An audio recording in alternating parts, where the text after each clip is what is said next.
خادم ادارۃ المصطفیٰ، مراد میری پروفیسر حضرت علامہ رضا ثاقب مصطفی صاحب مدظ اللہ العالی، آپ کی بھی طبیعت ناساز ہے، اس کے باوجود وعدے کے مطابق وہ ہماری محفل میں جلوہ فروز ہوئے۔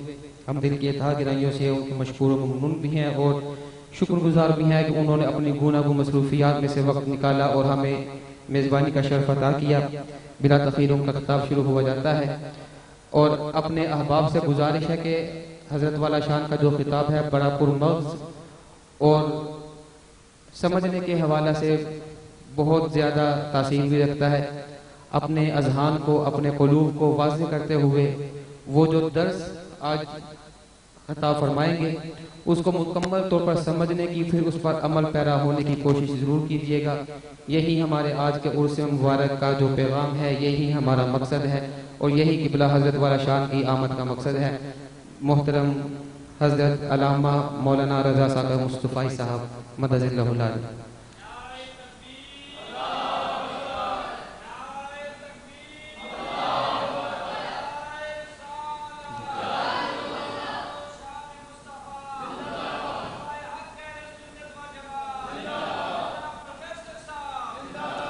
الحمدللہ رب العالمین والعاقبۃ للمتقین والصلاۃ والسلام علی سید الانبیاء والمرسلین۔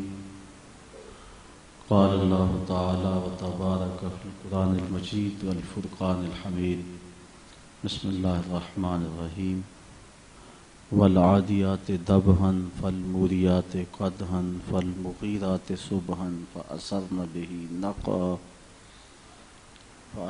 به نقعا فوسطن به جمعا ان الانسان لربه لکنود وانه على ذلك لشهید وانه لحب الخير لشدید افلا يعلم اذا بعثر ما في القبور وحصل ما في الصدور ان ربهم بهم يومئذ لخبیر۔ صدق اللہ مولانا العظیم وصدق رسوله النبی الکریم الرؤوف الرحیم۔ اللہم نور قلوبنا بالقرآن وزین اخلاقنا بالقرآن وادخلنا الجنة بالقرآن ونجنا من النار بالقرآن۔ قال اللہ تعالی وتبارک فی شان حبیبہ مخبرا وآمرا ان اللہ وملائکتہ یصلون علی النبی یا ایھا الذین آمنوا صلوا علیہ وسلموا تسلیما۔ الصلاۃ والسلام علیک یا رسول اللہ وعلی آلک واصحابک یا محبوب رب العالمین۔ تمام حمد و ثنا، تعریف و توصیف اللہ جل مجدہ الکریم کی ذات بابرکات کے لیے، جو خالق کائنات بھی ہے اور مالک ششہات بھی۔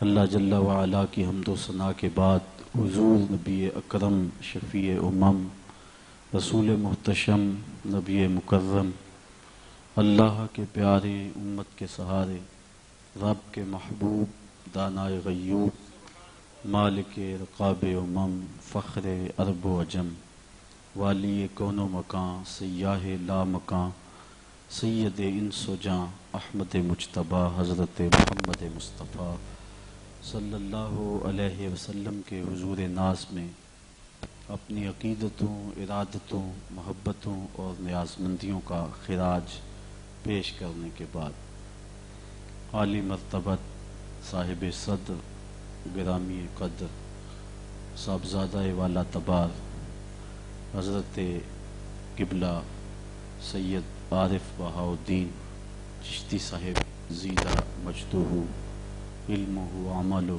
عمرہ و شرفہ، صاحبزادہ والا شان حضرت مولانا علامہ محمد عامر صاحب زیدہ مجدہ، دیگر علماء، سامعین، السلام علیکم ورحمۃ اللہ وبرکاتہ۔ آج کی یہ تقریب جس میں میں اور آپ حاضر ہیں، آپ کے اس علاقہ کا معتبر نمایاں اور معروف نام حضرت علامہ استاذ الحفاظ قاری محمد ارشد صاحب رحمۃ اللہ تعالی علیہ کا دوسرا سالانہ عرس ہے، اور میں چند لمحوں کے لیے کچھ باتیں آپ کے سامنے رکھنے کی کوشش کروں گا۔ اللہ میری زبان پہ کلمۃ الحق جاری فرمائے۔ میں نے قرآن مجید سے جو کلمات تلاوت کیے ہیں ان کے ہی ضمن و ذیل میں کچھ باتیں آپ تک پہنچاؤں گا۔ سورۃ العادیات قرآن مجید کی مکی صورت ہے جو ایک رکوع 11 آیات 40 کلمات اور 163 حروف پر مشتمل ہے۔ سورت کا آغاز قسم سے ہو رہا ہے، اور قسم بھی راہ خدا میں دوڑنے والے ان گھوڑوں کی فرمائی جا رہی ہے جو حضور علیہ السلام کے غلاموں سے نسبت رکھتے ہیں۔ فرمایا والعادیات ضبحا، قسم ہے ان برق رفتار گھوڑوں کی جو راہ خدا میں دوڑتے ہیں تو ان کے سینوں سے آواز نکلتی ہے۔ آج جس دور سے ہم گزر رہے ہیں، لوگ جس روشن خیالی کا شکار ہوئے اور انہوں نے نسبتوں کی عظمتوں کا انکار کر دیا، یہاں تک کہ کہنے والوں نے یہاں تک کہہ دیا کہ حضرت سیدہ فاطمہ تو زہرا رضی اللہ تعالی عنہا کو بھی ان کے عمل جنت میں لے جائیں گے، نسبت کا فائدہ انہیں نہیں ہوگا۔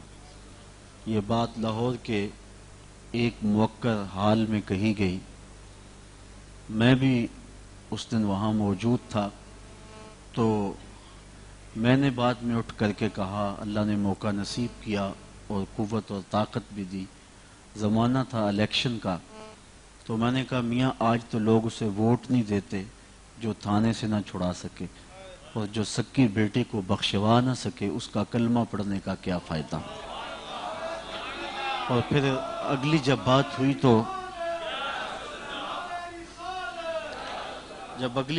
تو ماحول کا رنگ بدل گیا۔ میں نے کہا میاں تم اس کی بات کرتے ہو جو سکی بیٹی کو بخشوا نہیں سکتا، ہم تو اس کے قصیدے پڑھتے ہیں جس نے کہا فاطمہ تو جنتی عورتوں کی سردار بنی۔ تم اس کی بات کرتے ہو جس کے چاہنے سے کچھ نہیں ہوتا، ہم اس کے گیت گاتے ہیں جس کی انگلی اٹھے چاند کے ٹکڑے ہو جائیں، سورج پلٹ کے عصر کے وقت پہ آ جائے، وہ سڑیاں کھجوراں اگا جان دائے، وہ پتھراں نو کلمے پڑھا جان دا، قطرے کو سمندر ذرے کو ستارہ کرتے ہیں، کونین کو خم آ جاتا ہے جب زلف سوارا کرتے ہیں۔